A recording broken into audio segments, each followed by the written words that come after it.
सो ही friends, कैसे आप सभी। एक बार फिर से स्वागत आपका मेरे यूट्यूब चैनल पे। और जैसे कि आप सभी को पता है, उत्तराखंड जो state nursing paramedical entrance exam, जैसे कि आप लोगों ने फॉर्म फिलअप किए होंगे और जल्द ही इसका एग्ज़ाम्स, इसके एडमिट कार्ड भी यहाँ पे जारी हो जाएंगे। और उसके बाद जो है इसका जो है एग्ज़ाम्स यहाँ पे जल्द इस एग्ज़ाम्स का कंडक्ट हो जाएगा। आप लोगों की प्रिपरेशंस अच्छी चल रही होगी, यही जो है अपेक्षा है आप लोगों से।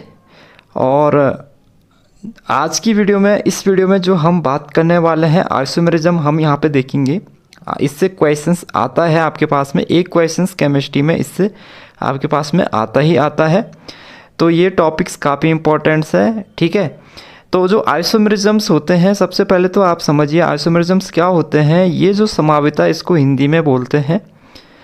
तो इसका जो डेफिनेशंस है, इसमें सिंपल सी डेफिनेशंस की same molecular formula but different structures. यानी कि जो है इसमें क्या होता है, जो कंपाउंड है जो आपके पास में दिया गया, उसका जो मोलिकुलर फार्मूला होगा, जो उसका रासायनिक सूत्र होगा, वो एक जैसा होगा, ठीक है। लेकिन उसका जो स्ट्रक्चर्स होगा, उनकी जो संरचना होगी वो अलग अलग होगी, ठीक है। तो ये आइसोमेरिज्म्स होता है, समाविता। यानी कि है तो उसका एक ही मॉलिक्यूलर फार्मूला, सबका एक है, लेकिन उसका जो स्ट्रक्चर्स है वो चेंज होता रहेगा, ठीक है। अलग अलग उसका स्ट्रक्चर्स होगा, अलग अलग उसकी संरचना होगी। ये आपका आइसोमेरिज्म्स कहलाता है। ये सिंपल सी डेफिनेशंस है इसकी, ठीक है। इसके जो टाइप्स होते हैं, जो आइसोमेरिज्म्स होते हैं, वो आपके पास में बेसिकली जो है आपके पास में दो टाइप्स के होते हैं, जिसमें कि आपका एक स्ट्रक्चरल आइसोमेरिज्म होता है, दूसरा होता है स्टीरियो, ठीक है। जो स्ट्रक्चरल आइसोमर्स होते हैं उसके भी जो है पार्ट्स होते हैं, ठीक है। जो स्ट्रक्चरल आइसोमेरिज्म्स होता है, स्ट्रक्चरल आइसोमर्स होते हैं, उनके भी जो है डिफरेंट पार्ट्स होते हैं। उसमें आपका चेन आइसोमर्स होता है, पोजिशनल आइसोमर्स होता है, फंक्शनल आइसोमर्स होता है, मेटामेरिज्म्स होता है, टोटोमेरिज्म्स होता है और रिंग चेन आइसोमर्स होते हैं। ये इसके सारे स्ट्रक्चरल आइसोमर्स के अंतर्गत ये आते हैं। स्टीरियो आइसोमर्स में क्या होते हैं, ये दो टाइप्स के होते हैं, जियोमेट्रिक और ऑप्टिकल आइसोमर्स। बस इतने पार्ट्स होते हैं। और ये सभी आपको, जितने इसके पार्ट्स हैं, ये सभी आपको समझने हैं। और इसके लिए, समझने के लिए मैं आपको बताऊंगा कुछ इजी ट्रिक्स, जिससे आप आसानी से आइसोमेरिज्म्स को यहाँ पे फाउंड कर सकते हैं, या उनकी जो है बता सकते हैं कि जो कंपाउंड दिया गया है उसके कितने आइसोमर्स यहाँ पे पॉसिबल हैं। तो जो चेन आइसोमर्स होता है, ठीक है, चेन आइसोमर्स क्या होता है, यहाँ पे देखिए डेफिनेशंस क्या है। When two or more compound have a same molecular formula but they differ in length of the main chain, ठीक है। यानी कि यहाँ पे अगर देखिए दो या दो से ऐसे कंपाउंड, जो कि दो या दो से ज़्यादा ऐसे कंपाउंड जिनका कि मोलिकुलर फार्मूला जो है, उनका जो रासायनिक फार्मूला है, रासायनिक सूत्र है, वो सेम है, एक जैसा है, लेकिन जो है उनकी जो लेंथ है, उनकी जो संरचना है, जो चेन है, उनका जो स्ट्रक्चर्स है, जो चेन का जो स्ट्रक्चर्स है, उनकी जो लेंथ है वो अलग अलग है, ठीक है। अब ये आपको समझना है किस तरीके से अलग अलग हो सकता है, ठीक है। अब जैसे मैं यहाँ पे सपोज हमारे पास कोई, हमने बताना है C5H12 के आइसोमर्स। C5H12 क्या होता है आपका, ये होता है आपका C5, यानी कार्बन की संख्या कितनी है, 5 है। तो 5 कार्बन के लिए पेंटेन आपका यूज होता है, तो ये पेंटेन है, ठीक है। तो अब जैसे हमने बताना है, सबसे पहले देखिए जनरल फार्मूला जो चेन आइसोमर्स का होता है वो CnH2n होता है, ठीक है। CnH2n होता है जनरल फार्मूला चेन आइसोमरिज्म का, ठीक है। अब जैसे हमारे पास पूछ देता है, आपके पास में एग्जाम्स में क्वेश्चंस आ गया सपोज कि C5H12 जो कंपाउंड है, इसके कितने पॉसिबल आइसोमर्स हो सकते हैं। यानी आपको बताना है C5H12 यानी जो पेंटेन है, इसके कितने आइसोमर्स या कितने समाविता हो सकते हैं। अब देखिए एग्ज़ाम्स में आपके पास में इतना टाइम्स नहीं होता है। अगर आप इनके स्ट्रक्चर्स बनाना शुरू करेंगे तो आपको काफ़ी टाइम लग सकता है। अगर आप आइसोमरिज्म को अच्छे से जानते हैं, एक्सपर्ट हैं, तब भी आपको कम से कम जो है 30 से जो है 40 सेकंड फिर भी आपको इसके स्ट्रक्चर्स बनाने में लग सकते हैं। मैं यहाँ पे आपको एक शॉर्ट ट्रिक बताऊंगा किस तरीके से आप इसके आइसोमरिज्म को फाउंड कर सकते हैं, लेकिन उससे पहले मैं C5H12 के स्ट्रक्चर्स आपको बना के दिखाना चाहूँगा किस तरीके से अगर आप स्ट्रक्चर्स बनाना चाहते हैं तो ये आप कैसे बनाएंगे। तो C5H12 है, ठीक है, तो 1 2 3 4 1 2 3 4 5 पहला स्ट्रक्चर्स हमारे पास ऐसा आ गया। यहाँ पे एक कार्बन है, 2 3 4 5, ठीक है, ये शॉर्ट ट्रिक्स है। दूसरा यहाँ पे एक तो ये आपका सिंपल इसका बन गया, लंबी चेन बन गई। दूसरा देखिए 1 2 3 1 2 3 4 और इससे एक यहाँ पे एक मिथाइल ग्रुप यहाँ पे जुड़ गया, एक स्ट्रक्चर्स इसका ऐसा बन गया, ठीक है। और अगला एक और आपका इसका पॉसिबल है, वो क्या हो जाएगा, वो इस तरीके का आपका हो जाएगा 1 2 3 4 5, ठीक है। तो ये इसके 3 यहाँ पे पॉसिबल आइसोमर्स हैं। C5H12 जो पेंटेन है इसके हमारे पास, जो इसके जो आइसोमर्स हैं, जो इसके कितने आइसोमर्स कितने समाविता बन सकते हैं, 3 इसके पॉसिबल आइसोमरिज्म है। 3 इसके जो है C5 जो H12 है, इसके 3 जो है आइसोमरिज्म यहाँ पे समाविता बन सकते हैं।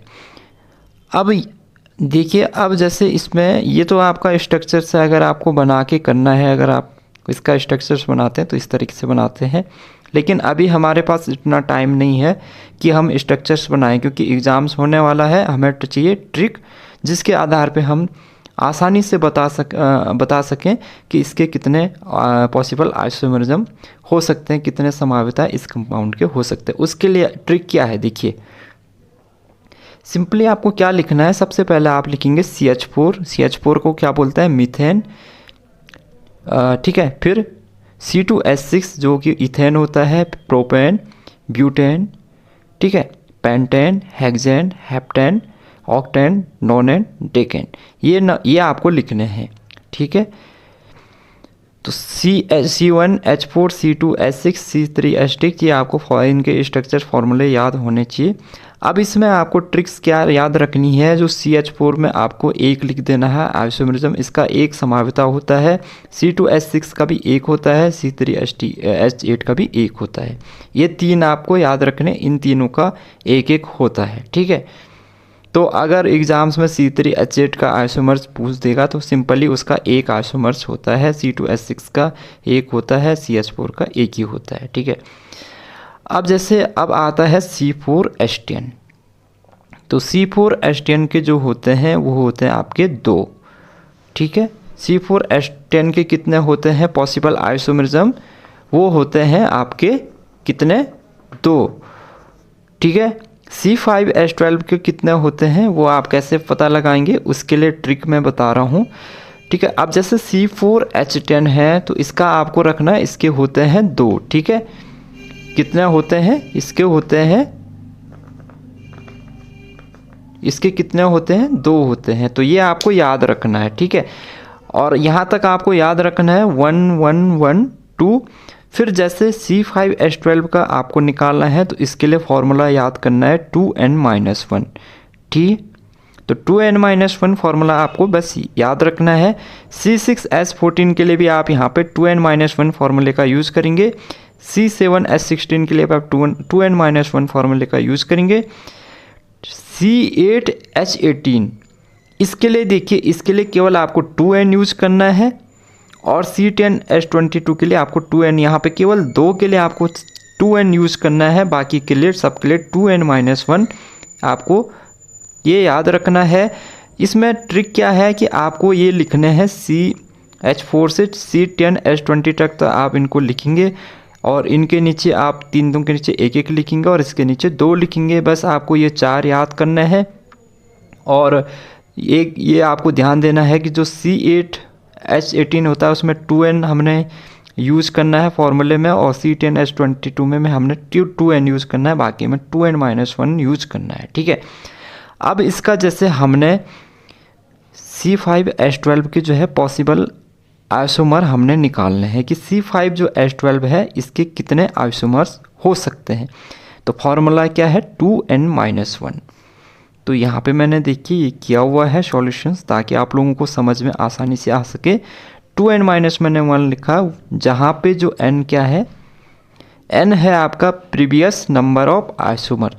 ये प्रीवियस नंबर ऑफ आइसोमर क्या है, ये प्रीवियस नंबर ऑफ आइसोमर है आपका C4H10 का जो कितने आइसोमर 2। तो ये आपका C4H10 के जितने आइसोमर्स हुए हैं, तो जैसे यहाँ पे C4H10 के 2 आइसोमर्स हैं, तो ये 2 जो है n का मान कितना है यहाँ पे 2 है, ठीक है।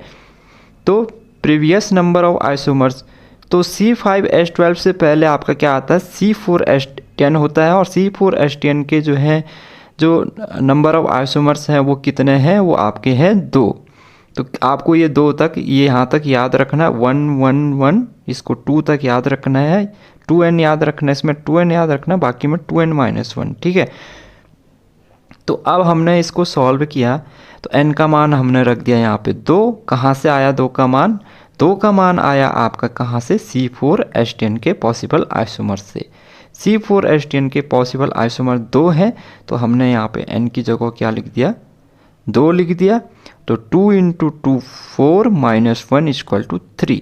तो सिंपल तरीके से हमने बिना स्ट्रक्चर्स बनाए हमने C5H12 के आइसोमर्स यहाँ पे पता कर लिए हैं। C5H12 के आपके पॉसिबल आइसोमर्स हैं 3, ठीक है। इसी तरीके से अगर आपके पास में एग्ज़ाम्स में पूछा जाता है C6H14 के कितने पॉसिबल आइसोमर्स हो सकते हैं, तो सिंपली आपको फॉर्मूला यूज़ करना है 2n-1, और n क्या है, n की वैल्यू यहाँ पे आ जाएगी, प्रीवियस नंबर ऑफ आइसोमर्स कितने हैं 3, C5H12 के निकले थे 3, ठीक है। तो आपने यहाँ पे सिंपली n की जगह 3 रख देना है, इसको निकालेंगे ये 5 आ जाएंगे, तो C6H14 के होते हैं 5। इसी तरीके से C7H16 के आपके 9 निकल जाएंगे, और C8H18 में केवल 2n यूज करना है, और n हमें पता है प्रीवियस नंबर ऑफ आइसोमर्स जिसका कि मान है यहाँ पे n का 9, तो 2 × 9 18 इसके हो गए, 18 निकल गए। इसी तरीके से C9H20 के 35 निकल जाएंगे, और C10H22 में 2n का यूज करके हमने निकाल दिया 70। तो चेन आइसोमर्स को पता करने के लिए ये सिंपल सी ट्रिक है, बिना स्ट्रक्चर्स बनाए आप यहाँ पे आसानी से जो है इस ट्रिक के साथ कितने उसके संभाव्यता हो सकते हैं, कितने उसका जो है स्ट्रक्चर्स हो सकते हैं, कितने स्ट्रक्चर उसके बन सकते हैं, कितने उसके पॉसिबल आइसोमर्स हो सकते हैं, वो आप यहाँ पे बता सकते हैं, ठीक है। तो अब आपके पास में चेन आइसोमर्स को लेकर आपके पास में अगर एग्जाम्स में कोई भी क्वेश्चंस आता है, तो आप इस ट्रिक के साथ उसको आसानी से सॉल्व कर देंगे। सिर्फ 5 सेकंड लगेंगे आपको, 5 सेकंड में आप इस आइसोमर्स को आसानी से जो है वहाँ पे आप उसका सॉल्व कर लेंगे। तो इस ट्रिक को आपको याद रखना है, ठीक है, और इसको आप बिल्कुल नोट करके चलिए, अपना जो है कॉपी में इसको आपको नोट करना है। बहुत ही इम्पॉर्टेंट ट्रिक है और बहुत ही इम्पॉर्टेंट टॉपिक है, जहाँ से कि क्वेश्चंस आता ही आता है। एक क्वेश्चंस यहाँ से बनता है, चाहे वो आपका फंक्शनल ग्रुप आइसोमर से बने या चेन आइसोमर से बना या किसी और आइसोमर से बना। आइसोमरिज्म जो है बहुत ही इम्पॉर्टेंट टॉपिक है नर्सिंग एंट्रेंस एग्ज़ाम्स के लिए या पैरामेडिकल एंट्रेंस एग्ज़ाम्स के लिए, ठीक है। जनरल फार्मूला आपको CnH2n इसका याद रखना है, ठीक है। बाकी जो है नेक्स्ट वीडियो में हम जो है फंक्शनल ग्रुप आइसोमरिज्म के ट्रिक देखेंगे, और इससे रिलेटिव जो क्वेश्चंस है, अगर आपको कोई भी डाउट है, बाई चांस आप क्वेश्चंस कर रहे हैं और आपको क्वेश्चंस करते टाइम अगर जो है डाउट आ रहे हैं, तो सीधे सीधे आप जो है वहाँ पे जो है टेलीग्राम का मैंने लिंक दिया है, आप वहाँ पे जो है मैंने टेलीग्राम का लिंक दिया, आप ग्रुप में डिस्कशंस कर सकते हैं, ठीक है। तो वहाँ पे जो भी आपकी प्रॉब्लम्स होगी, जो भी आपकी क्वारीज होगी, या जो भी आपकी जो है जो भी आपके डाउट्स होंगे, वो यहाँ पे कोशिश की जाएगी वो पूरे जो डाउट होंगे आपके क्लियर वहाँ पे कर दिए जाएंगे।